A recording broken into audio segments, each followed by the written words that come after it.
If you like storytime vibes, hit subscribe and let's dive in together. I still remember the sound of her voice that night, sharp, careless, and cold enough to slice through the fear that was already choking me. Ethan, Chloe said over the phone, laughter echoing in the background. I'm not skipping girls' night just because your mom's in the hospital. She'll be fine. You worry too much. That was the moment something inside me broke. You know how sometimes one sentence, one tiny sentence, can change everything you thought you knew about someone? That was it. I was standing in the hospital parking lot, my hands trembling, the scent of disinfectant and rain mixing in the air. My mother, Margaret, had collapsed hours earlier, hit her head hard enough to lose consciousness. My sister Sophie's voice had cracked when she called me. It's bad, Ethan. Mom's not waking up. I dropped everything at work, got in the car, and drove like hell. My chest felt like it was caving in with every mile. And when I called Chloe, the woman I thought I'd build a life with, I just needed to hear something human. Compassion, love, anything. Instead, I got that. Her irritation, her laughter, the sound of glasses clinking in the background while my world fell apart. I didn't even argue. I didn't yell. I just said, "You're right. Go enjoy yourself." My voice sounded dead, like it belonged to someone else, and I drove the rest of the way in silence. The hospital was sterile and cold. I sat in that waiting room for hours, surrounded by people clutching coffee cups and silent prayers. The doctor finally came out near midnight, said Mom had a concussion, a fractured wrist, but she was stable. I almost cried. But then, as I sat beside her bed, the machines beeping softly, my phone lit up with a notification. It was Chloe. A photo. Her and her friends at a bar. All smiles, clinking wine glasses under fairy lights. The caption read, "Some plans are too big to break." I stared at that photo until my hand shook. My mom, unconscious and pale, under harsh fluorescent light. Chloe, laughing under neon pink ones.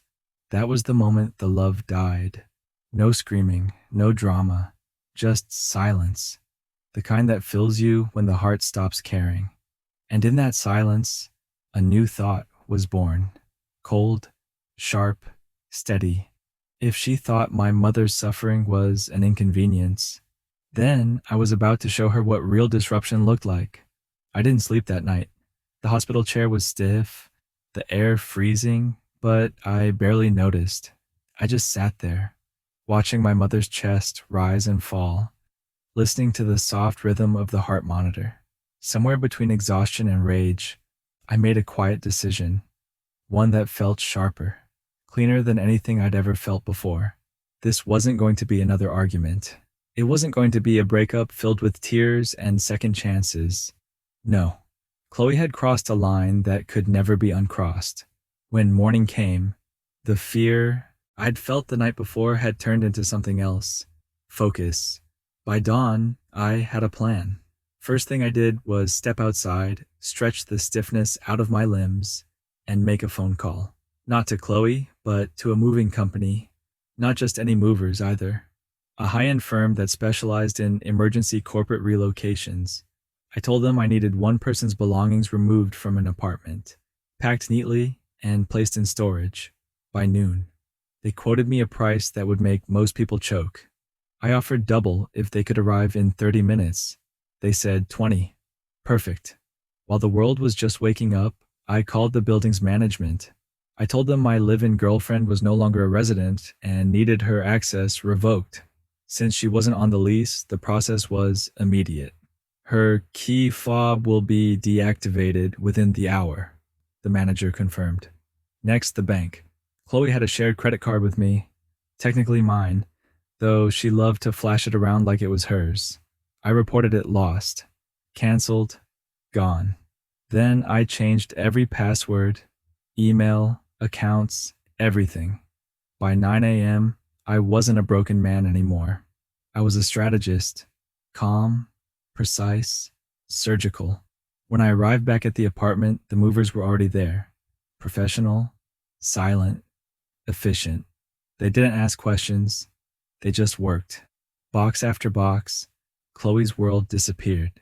Clothes, shoes, makeup, designer bags, even her stupid scented candles labeled Boss Babe Energy. Gone. By 11 a.m., the place was empty. Every trace of her erased. And in that emptiness, I felt something powerful. Peace. Then I made another call, this time to a medical supply company. I ordered a hospital bed, a walker, a shower chair, everything Mom would need when she came home. Because that apartment, it wasn't Chloe's home anymore. It was about to become a sanctuary for the only woman who had ever truly deserved my love. By the time noon rolled around, the apartment no longer looked like a home. It looked like a reset button had been pressed on my entire life. Every trace of Chloe, her perfumes, her dresses, her little sticky notes that once said, "Love you, babe," gone. And in their place, a quiet calm I hadn't felt in months. Around 1 p.m., the delivery truck arrived. The new hospital bed, the walker, the shower chair, all of it. I set them up in the master bedroom, right where Chloe used to sleep. As I unfolded the crisp white sheets, I realized how symbolic it all felt. One woman's selfishness had been erased to make room for another woman's strength. At that exact moment, my phone buzzed. A text from Chloe. "Ugh, I'm so hungover. Heading home. Don't forget to pick up my dry cleaning." I actually laughed. Not out of humor, but disbelief. The kind of laugh that escapes when you realize how blind you've been. So I didn't reply. I just looked around one last time, took a deep breath, and left the apartment. When she got home, I was at the hospital with Mom again.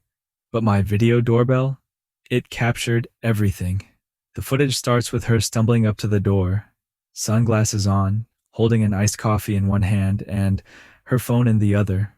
She tries her key fob. Beep. Nothing. Frown. Another try.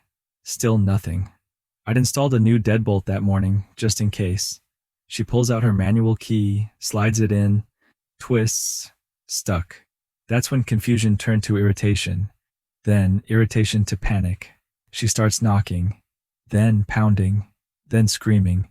"Ethan! Open the door! What the hell?" The neighbors peeked out from their doors, curious. She didn't care. She was losing it. My phone rang on Mom's bedside table. I looked down at her name flashing on the screen. Decline. She called again. Decline. The camera caught her pacing back and forth, running her hands through her hair, shouting at her phone. She called her friends, the same ones she'd parted with last night. "He locked me out. He freaking locked me out. Can you believe this psycho?" Her voice cracked halfway through. After 20 minutes of rage and desperation, she finally stormed off. That night, my inbox exploded. Dozens of messages, insults, demands, threats, then pleas. "Ethan, talk to me. I don't understand what's happening. Please, just call me back." I didn't answer a single one. At midnight, I sent just one email. Subject, your new address. Your belongings are safely stored at the following location. Address of the storage unit. Access code attached. Paid for 1 month. Take care. And with that single click, send. I officially erased her from my life. The next morning, I woke up to chaos. Not mine. Hers. Chloe had gone nuclear online. Every platform, every story, every post, she was painting herself as the victim. A poor, heartbroken woman whose cold, cruel boyfriend had thrown her out with nothing but the clothes on her back. She wrote, "He changed the locks while I was gone. He left me homeless. I did nothing wrong. I just needed one night with my friends." Who does that to someone they love? Her followers flooded the comments with sympathy. Emojis, angry faces, threats against me. And I just watched, calmly, because unlike her, I didn't need noise. I had truth, and the truth doesn't scream. It waits. I opened my laptop and began compiling everything. Screenshots, timestamps, messages, her text about being hungover, her photos from the bar, laughing while my mom lay in a hospital bed, the audio from my video doorbell, her yelling in the hallway. Piece by piece, I built a story, the real one. But I didn't post it. No hashtags, no rants, just one quiet email sent to a few mutual friends who actually knew both of us. Hey, I know you've seen some things online. Here's the full context. My mother collapsed last week. Chloe knew and chose to go partying instead. I've attached proof. I'm not asking for sides, just clarity. That was it. No anger, no bitterness, just facts. And it spread faster than I ever imagined. People talk, screenshots circulate, and when people saw the receipts, the hangover text, the bar photos, the time-stamped hospital admission, her whole narrative began to crumble. By that evening, the tide had turned. Comments disappeared. Her followers went silent, and the few who had defended her quietly unfollowed. Within 48 hours, she went from betrayed girlfriend to the girl who partied while her boyfriend's mom was in the hospital. I didn't even have to lift a finger. Karma was doing the heavy lifting. Meanwhile, I was at home, assembling the last piece of furniture for my mom's recovery room. The apartment smelled like lavender and fresh linens, not Chloe's expensive perfume. Mom came home 2 days later, her arm in a cast, but smiling, brave as ever. As I helped her into bed, she whispered, "I'm sorry you had to go through all this, Ethan." I shook my head. "No, Mom. You don't ever apologize for someone else's failure." For the first time in months, I felt like I was exactly where I needed to be, surrounded by peace, not chaos. And for Chloe, her silence online was louder than any apology could ever be. Weeks passed. The noise faded, replaced by something I hadn't felt in a long time. Peace. Mom was recovering beautifully. Our days were simple. Morning walks, therapy appointments, quiet dinners. The apartment, once filled with Chloe's chaos, now hummed with warmth and laughter. Sometimes I'd catch myself smiling for no reason, just grateful. But while my world grew calmer, hers was burning. I didn't look for it, but the news found me. A mutual friend texted, "Dude, you've seen Chloe's page?" I hadn't. I opened it out of curiosity. Her once flawless social media empire, gone. Sponsorships pulled, brand deals canceled. The same people who once praised her perfect life were now distancing themselves like she was radioactive. The internet had a short memory for sympathy and a long one for hypocrisy. Apparently, when the full story got out, even her closest friends cut ties. No one wanted to be associated with the party girl who ditched her boyfriend's mom in the hospital. Her influence, her entire identity, crumbled overnight.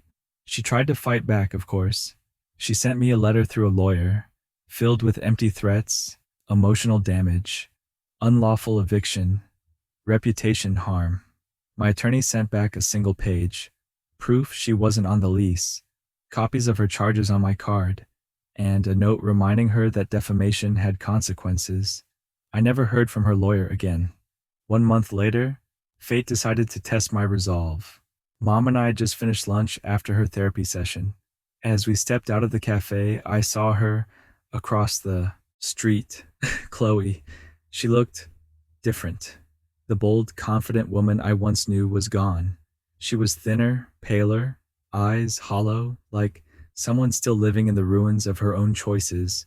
For a moment, our eyes met. The world went quiet. I didn't feel hate, not even satisfaction, just pity. She opened her mouth like she wanted to say something, but no words came out. I simply gave a small nod, calm, almost kind, then turned back to help Mom into the car. As I buckled her seatbelt, Mom placed her hand on mine. "That was her, wasn't it?" I smiled softly. "Yeah, but it doesn't matter anymore." And I meant it. Sometimes the best revenge isn't destruction. It's silence. It's rebuilding your life so beautifully that their absence feels like a blessing. She thought my mother's illness was an inconvenience. But in the end, the only thing truly canceled was her.